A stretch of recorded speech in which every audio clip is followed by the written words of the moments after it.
22 رجب کے کنڈے. اگر آپ یہ کہیں کہ امام نے حکم دیا ہے کہ 22 رجب کے دن تم لوگ کنڈوں کی مثلا نیاز کرو، تو آپ نے اگر واقعی آپ حکم خدا، حکم رسول یا حکم امام سمجھ کر اس کام کو کریں گے تو یہ بدعت ہو جائے گی. آپ پہلے گروہ کے اندر چلے گئے کہ جو کہ ہر چیز کو جو بھی سامنے اس کے نظر آتی ہے اسے حکم خدا اور رسول امام قرار دیتا ہے. اچھا، اگر آپ کہیں کہ نہیں، کیونکہ 22 رجب کے کنڈوں کا حکم قرآن و حدیث کے اندر نہیں ہے، اس وجہ سے یہ کرنا صحیح نہیں ہے، کرنا جائز نہیں ہے، یہ بدعت ہے، آپ دوسرے گروہ میں چلے گئے جو وہابی فکر کے افراد کا گروہ. اور اگر آپ کہیں کہ ٹھیک ہے کہ رسول و امام نے حکم نہیں دیا لیکن ہمارا دل چاہ رہا ہے، بہت سے نیک کام اس رسم کے ذریعے انجام پاتے ہیں جن کی آگے چل کر بھی تفصیل جو ہے وہ آنے والی ہے، تو ہم اس نیت سے اگر اس کام کو کریں کہ ٹھیک ہے خدا اور رسول نے حکم براہ راست نام لے کر کنڈوں کا اس طرح سے نہیں دیا کہ مخصوص معین تاریخ پر اس قسم کی نیاز کی جائے، لیکن اس کے اندر بہت ساری نیکیاں اور ثواب کے کام ہو جاتے ہیں، اس وجہ سے ہم نے ایک دن مقرر کر لیا اور اس دن ہم اس طرح سے نیاز دلواتے ہیں، مومنین کو بلاتے ہیں. تو اس کا آپ تیسرے گروہ میں چلے جائیں گے جو ہمارے علماء اور مجتہدین کا گروہ ہے، جو کہتے ہیں کہ اس کو کرنے میں کوئی حرج نہیں ہے، اور کیونکہ آپ نے امام سے اس کی نسبت بھی نہیں دی ہے، نہ آپ پہلے گروہ میں جائیے نہ آپ دوسرے گروہ میں جائیے، بلکہ علماء اور مجتہدین کا جو گروہ ہے اس کے اندر آپ قصد ورود نہ کریں اور نیاز اس انداز سے کریں تو اس کے اندر کوئی حرج نہیں. کسی بھی مجتہد نے آج تک رجب کے کنڈوں کی نیاز کو نہ تو حرام قرار دیا ہے، نہ مکروہ قرار دیا ہے، اور نہ ہی ناپسندیدہ قرار دیا ہے، نہ ہی ایسا کوئی مشورہ آپ کو دیا ہے کہ ہم مشورہ دیتے ہیں، ہم نصیحت کرتے ہیں کہ مومنین اس کام کو نہ کریں کیونکہ یہ کام مثلا ثابت نہیں، ایسا نہیں. تو اگر کوئی برادر مومن اس نیت سے اس کو انجام دیتا ہے کہ باقاعدہ امام صادق نے اس کا، کسی کی بھی نیت نہیں ہے، یہ نہیں ہوتی، کسی سے بھی آپ پوچھ لیں، باقاعدہ سروے کر کے پوچھ لیں کہ لوگوں سے جا کے پوچھیں کہ کیا آپ اس نیت سے کر رہے ہیں کہ باقاعدہ امام صادق نے حکم دیا ہے، تو لوگ کہیں گے نہیں، ہم ان کے نام پر کھلا رہے ہیں، لیکن حکم وغیرہ کا تو ہمیں پتہ نہیں کہ دیا یا نہیں دیا، لیکن ہم امام کے نام پر لوگوں کو یہ چیزیں کھلاتے ہیں، امام کی خوشنودی کے لیے، اللہ کی خوشنودی کے لیے، اس کے رسول کی خوشنودی کے لیے ہم یہ چیزیں کھلا رہے ہیں. سادہ سی نیت ہوتی، تو نہ جانے اس کے اندر کتنے ہی ایسے مستحبات ہیں. اس رسم میں کنڈے کے اندر بہت زیادہ مستحبات بھرے ہوئے ہیں، اور اگر الگ الگ بھی اگر آپ ان کو دیکھیں، ہر اتنے سارے ابھی جو مستحبات آپ کے سامنے میں لسٹ کے طور پہ بھی پیش کروں گا جو اس رسم کے اندر پائے جاتے ہیں، یہ سب الگ الگ جب مستحب ہیں تو ان سب کا مجموعہ یہ کوئی بدعت یا ناپسندیدہ چیز کیسے ہو جائے گا؟ جب اس کا جز جو ہے، جب اس کے اجزاء جو ہیں وہ مستحب ہیں تو اس کا جو کل ہے ان اجزاء سے جو بنا ہوا ہے وہ خود جو ہے وہ غلط کیسے ہو جائے گا؟ تو بہرحال دیکھیے، اس کے اندر سب سے پہلی تو چیز ہے کہ مومنین کا آپس میں ملنا. مومنین ایک دوسرے سے باقاعدہ ملاقات کے لیے جاتے ہیں. روایات میں ملتا ہے کہ مومن سے ملاقات کے لیے جانا ایسے ہی جیسے انسان اللہ سے ملاقات کے لیے گئے. روایات کے اندر یہ بات آئی. اور ہر قدم جو وہ اٹھاتا ہے اس کے ہر قدم اٹھانے پر گناہ معاف ہوتے ہیں جب وہ اپنے مومن بھائی سے ملاقات کے لیے جا رہا ہوتا ہے، اور اس کے اوپر جنت خدا واجب کر دیتا ہے. روایات بھی اتنے طویل روایتیں پڑھنے کا موقع نہیں، میں صرف اس کا سبسٹنس آپ کے سامنے پیش کر رہا ہوں، ورنہ آپ خود جا کر ثواب الاعمال جو ہے شیخ صدوق کی اور دیگر کتابوں کو دیکھ سکتی ہیں.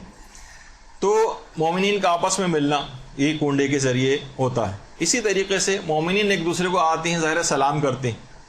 70 نیکیاں تو ویسے سلام کرنے والے کو جو ہے وہ مل جاتی ہیں. اچھا، پھر اس کے بعد جو اگلا جو اس کے اندر مستحب ہے کہ مومنین کا آپس میں معانقہ کرنا اور گلے ملنا. اچھا، جب وہ جاتے ہیں تو معانقہ ہوتا ہے، اور بہت سے عالم حضرات کہتے ہیں کہ جب کنڈے کھا کے واپس آ رہے ہوتے ہیں تو پھر مباتنہ ہوتا ہے، پیٹ اتنا پھول چکا ہوتا ہے کھانا کھانے کے بعد، پھر گلے ملنے کے بجائے پیٹ آپس میں ملتے ہیں ان کے. تو بہرحال اب یہ ہے کہ یہ خود روایات کے اندر یہ بات آئی ہے کہ مومنین کا آپس میں گلے ملنا، اس سے بھی جتنی دیر وہ گلے ملتے ہیں اتنی دیر مسلسل ان کے گناہ جھڑتے رہتے ہیں. تو اس کے اندر یہ والی چیز بھی ہوتی ہے عام طور پر جب کنڈوں میں جاتے ہیں کسی کے ہاں تو اس طرح سے. اسی طرح سے پھر مومنین کا کھانا کھلانا، کسی بھی مومن کو کھانا کھلانا، روایت میں یہ بات آئی ہے کہ ایک مومن کو بھی اگر انسان کھانا کھلاتا ہے تو اس کا ثواب اتنا ہے کہ جیسے 1,00,000 لوگوں کو کھانا کھلانے کے برابر. تو کتنے لوگ کنڈوں کی اس رسم کے اندر آتے ہیں کھانا کھا کر جاتے ہیں. اور ایک روایت میں یہ بھی ہے کسی مومن کو کھانا کھلانے کا ثواب ایسے ہی ہے جیسے تمام انبیاء، پیغمبر اور تمام صدیقین کو اس نے کھانا کھلایا. تو دیکھیے کتنا زیادہ اس کے اندر ثواب ہے.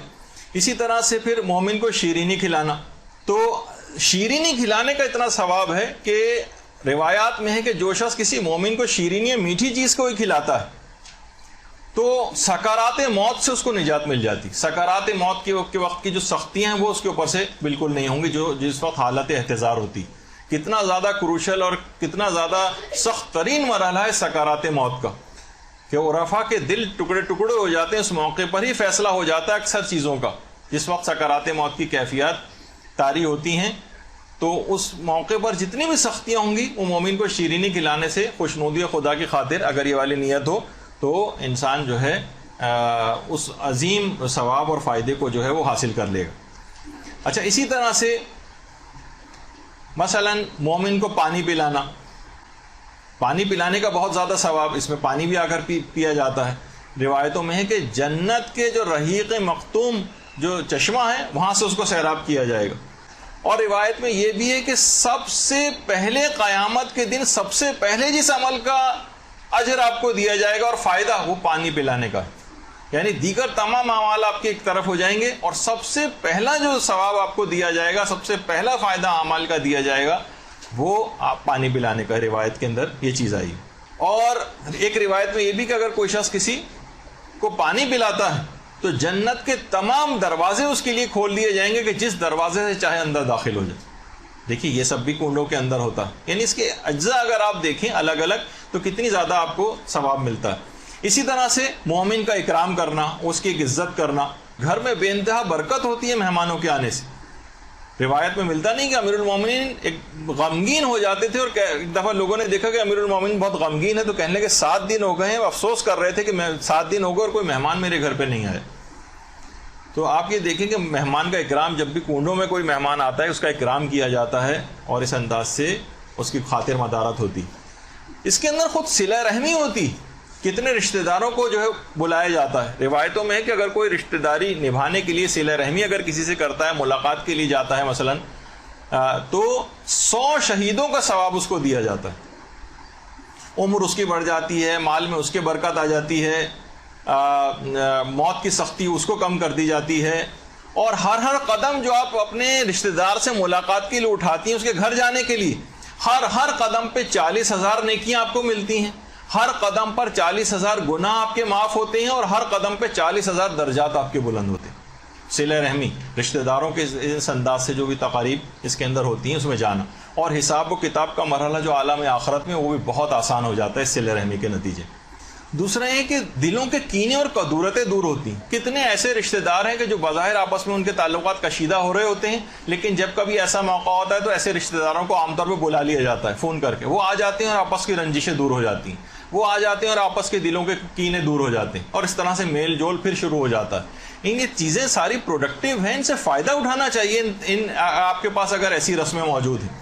بیرونی دنیا، یہ مغربی دنیا، یہ لوگ ترستے ہیں تمام اس لحاظ سے چیزوں کو کہ ان اتنی برکتیں جو اس کے اندر یہاں پر ہوتی ہیں، ان رسومات کے اندر کتنے زیادہ اس میں فائدے ہیں آپ کے، کتنے زیادہ ثواب آپ کو اس کے اندر ملتا ہے جو بزرگوں نے اس انداز سے سیٹ کر دی.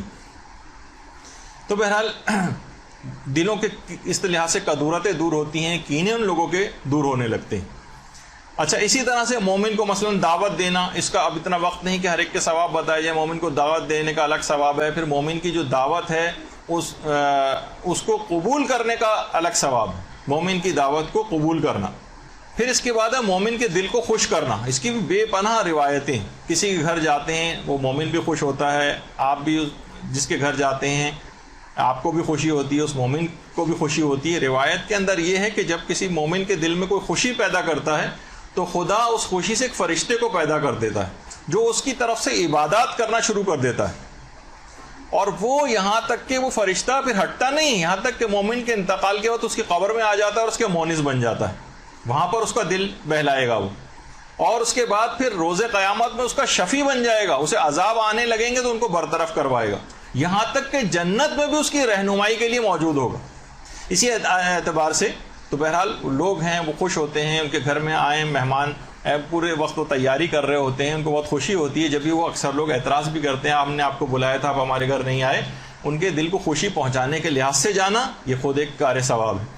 اسی طرح سے اس میں ایک نیاز دی جاتی ہے, سورہ فاتحہ پڑھی جاتی ہے, سورہ توحید پڑھی جاتی ہے 3 دفعہ. مثلا سورہ توحید بھی اگر پڑھیں گے پورا قرآن کا اس کے اندر جو ہے وہ ثواب جو ہے وہ دیا جاتا ہے. تو دیکھیے یہ سب چیزیں ایسی ہیں کہ ان کا فائدہ اٹھانا چاہیے ان سے,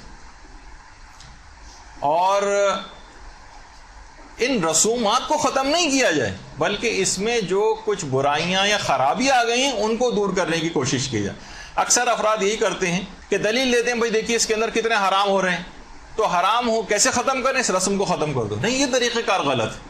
آپ اس رسم کے اندر موجود جو غلطیاں ہو رہی ہیں اس کو آپ دور کریں. جیسے عید زہرا والی جو گفتگو تھی اس میں بھی ہم نے کہا تھا کہ اس کے اندر اگر تعصبات کو فروغ دیا جا رہا ہے, جھگڑے فساد کی باتیں کی جا رہی ہیں, تو ان کو ختم کیا جائے, لیکن یہ نہیں کہ اس عید زہرا کی خوشی کو مثلا آپ ختم کر دیں. اسی طریقے سے اگر کنڈوں میں بے پردگی ہو رہی ہے تو آپ اس بے پردگی کو ختم کیجیے. کنڈوں میں مثلا مکس گیدرنگ ہو رہی ہے, آپ اس مکس گیدرنگ کو ختم کرنے کی کوشش کریں. یا اس میں کچھ اسراف, بے جا اسراف ہو رہا ہے, شو شاہ والی نیت لوگوں کی زیادہ اگر ہو رہی ہے تو ان کی نیت کی اصلاح کرنے کی کوشش کیجیے. یعنی ان رسومات کے اندر موجود جو خرافات یا اس طرح کی چیزیں آ گئی ہیں اس کے خلاف کام کرنا چاہیے, نہ کہ ان رسومات کو ختم کر دینے کے پیچھے لگ جائیں جن کے بہت زیادہ فائدے ہیں. مثلا کسی شادی بیاہ میں آج کل کتنی زیادہ خرافات اور حرام چیزیں ہو رہی ہیں, لیکن ہم یہ نہیں کہیں گے کہ شادی بیاہ کی رسموں کو ختم کر دیا جائے یا وہ تقریب شادی نہ ہو, بس کہیں پہ بھی جا کے کورٹ میرج مثلا کی طرح کا ایک ہو جائے, 2 آدمی جا کے نکاح کر کے لے آئیں, کیونکہ اس میں نہیں. آپ ان جو چیزیں ایسی رسمیں ہو رہی ہیں اس کے اندر اس کو آپ کو روکنے کی کوشش کرنی چاہیے. نیتوں کی اصلاح کروائیں. تحریر و تقریر کا زیادہ زور لوگوں کی نیتوں کی اصلاح کے اوپر ہو, نہ صرف یہ کہ ہم پورا ثابت کریں اس کو ایسا کہ یہ کام کرنے جائز نہیں ہے اور پھر ایک آدھ لائن لکھ دیں کہ بہرحال چلیں مباح تو ہے لیکن لوگوں کو اس کا جو ہے خیال کرنا چاہیے. تو آپ دیکھیے کہ لوگوں کی ایک بہت بڑی اکثریت ان رسومات کی وجہ سے دین سے اٹیچ ہوئی ہوئی. دیکھیے اس کے اندر جو ایک راز کی بات ہے, جو ایک اہم بات ہے, لوگ جس کو نظر انداز کر دیتے ہیں کہ ان رسومات کے ذریعے ہی لوگ دین کی بہت بڑی تعداد ان رسومات کے ذریعے دین سے اٹیچڈ ہے. اگر آپ ان رسومات کو ختم کر دیں, کتنے اہتمام لوگ اپنے گھروں کے اندر کرتے ہیں, ایک ماحول گھر کے اندر ایک مذہبی ٹائپ کا جو ہے وہ ہو جاتا ہے. ان کی ایک اکثریت لوگوں کی دین سے اٹیچ ہے. ہمارے ساتھ یہ کہ ہم نے ان تقریبات سے فائدہ نہیں اٹھایا. اب آپ دیکھیے کہ مثلا اگر وہاں پر ایران کے اندر کوئی اس طرح کی کوئی تقریب منعقد ہوتی ہے تو وہاں پر بہت سی جگہوں کے اوپر لوگوں نے یہ رائج کیا ہوا کہ مثلا کوئی زیارت, جو بھی وہاں لوگ آئیں گے سب زیارت پڑھیں گے. مثلا کوئی بھی چیز مثلا ان کو دے دی جائے, کوئی دعا سب لوگ وہاں پر اجتماعی طور پر مل کے پڑھیں. اس تقریب یا ہمارے یہاں اب تک یہ نہیں ہے, لوگ آتے ہیں بیٹھتے ہیں کھانا کھاتے ہیں اور چلے جاتے ہیں. اس میں اگر کوئی چیز ایسی رائج کر دی جائے آپس میں کہ ایسی کوئی چیز سب مل کر دعا پڑھیں گے, کسی کچھ تھوڑا بہت قرآن کوئی ایک سورہ کہ کم سے کم یا جو بھی ہو کم سے کم کوئی ایک آدمی نعرہ لگا دے کہ مرحومین کے لیے مثلا 1 دفعہ سورہ فاتحہ, 3 دفعہ سورہ اخلاص, یا مثلا کوئی اور اس طرح کی چیز, کوئی ایسی دعا کوئی چیز ایسی ان چیزوں کے اندر رائج کر دی جائے. اس تقریب جو منعقد وہاں پر ہو رہی ہے اس سے کچھ فائدہ اٹھا لیا جائے. تو دیکھیے ہر وہ رسم جن رسومات سے دین کو کوئی خطرہ نہیں ہے انہیں رائج رکھنا چاہیے, انہیں رائج رہنا چاہیے. یہ وہابی فکر ورنہ بن جاتی ہے کہ جب کسی امام نے کسی کام کو نہیں کیا ہے تو ہمیں اس کام کو نہیں کرنا چاہیے. اور دیکھیے ہمیں کوئی حرام چیز اس سے حلال نہیں کرنی ہے, لیکن جو حلال مباح اور جائز چیزیں ہیں بلکہ مستحبات سے بھرپور چیزیں ہیں ان کو سب کر سکتے ہیں اور انہیں جاری رہنا چاہیے. دیکھیے آپ محرموں کے اندر دیکھتی ہیں, اگر آپ ہر چیز کے اوپر وہی والی فکر لے آئیں کہ امام نے کب حکم دیا اور امام نے کب ایسا کیا, تو مثلا آپ سے پوچھا جائے گا کہ مثلا آج جتنے بھی عزا خانے یا گھروں کے اندر ہیں لوگ تمام دیواروں کے اوپر سیاہ چادریں لگوا دیتے ہیں. کہ کس امام نے کہا ہے کہ دیواروں پر سیاہ چادر لگوائی جائے, تو کیا اس کو معاذ اللہ بدعت کہنے لگیں گے؟ کب کہا جائے امام نے کہا ہے کہ دیواروں پر بینرز لگائے جائیں اور پینا فلیکس بنا کر لگائے جائیں؟ کب کہا ہے کہ مثلا مجالس کے باہر سبیلیں لگنی چاہیے؟ یہ سب چیزیں بھی ثابت ہیں, لیکن اس لحاظ سے کہ الگ سے کوئی حکم کے طور پر آپ کہیں اس وجہ سے ان چیزوں کو بدعت قرار دے دیں. کب مثلا اماموں نے کہا ہے کہ جو علم لے کے جو ہے وہ جلوسوں کے اندر مثلا چلا جائے؟ کب انہوں نے کہا ہے کہ جناب دائرے میں کھڑے ہو کر جو ہے وہ ماتم کیا جائے؟ تو کیا ہم ان سب کو, اگر یہی والی دلیل ہے تو ان سب کو بھی پھر آپ حرام قرار دے دیجیے؟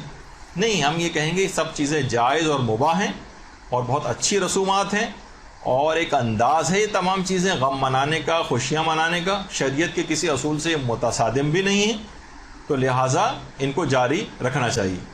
تو بہرحال یہ ایک خاص نیت کے لحاظ سے اس رسم کے حوالے سے کچھ باتیں عرض کرنا تھیں۔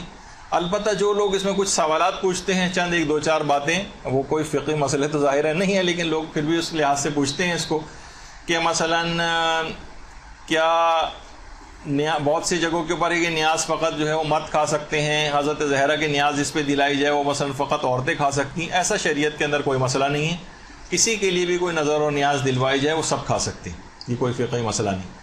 پھر ایک سوال پوچھا جاتا ہے کہ ایام یہ عورتوں کے جو مخصوص ایام ہوتے ہیں اس میں عورتیں کیا اس قسم کی نظر بنا سکتی ہیں، پکا سکتی ہیں؟ تو جواب ہے کہ جی ہاں پکا سکتی ہیں۔ کیا وہ ایسی نظر کھا سکتی ہیں ان مخصوص ایام میں؟ جی ہاں کھا بھی سکتی ہیں۔ کیا کسی غیر شیعہ کو یہ نظر کھلائی جا سکتی ہے، غیر مومن کو؟ تو جواب ہے کہ جی ہاں کھلائی جا سکتی ہے۔ ایک جگہ سے اٹھا کر اس کنڈے کو کسی دوسری جگہ لے جایا جا سکتا ہے؟ جی ہاں لے جایا جا سکتا ہے۔ پلیٹوں میں اگر کچھ تھوڑا بہت سالن یا اس طرح کی نیاز والی چیزیں بچ جائیں جو کہ پھینکنے کے عام طور پر قابل ہوتی ہیں کہ اس کو رکھا نہیں جاتا، کہ ان کو پھینک سکتے ہیں؟ جی ہاں پھینک سکتے ہیں۔ تو بہت ساری چیزیں ایسی ہیں کہ جس میں ایسا کوئی فقہی مسئلہ نہیں ہے، لیکن ہم نے اس کو اس انداز سے سمجھ لیا ہے کہ گویا جیسے کہ کوئی فقہی مسئلہ ہو۔ تو بہرحال یہ ایک بات ہماری مکمل ہوئی۔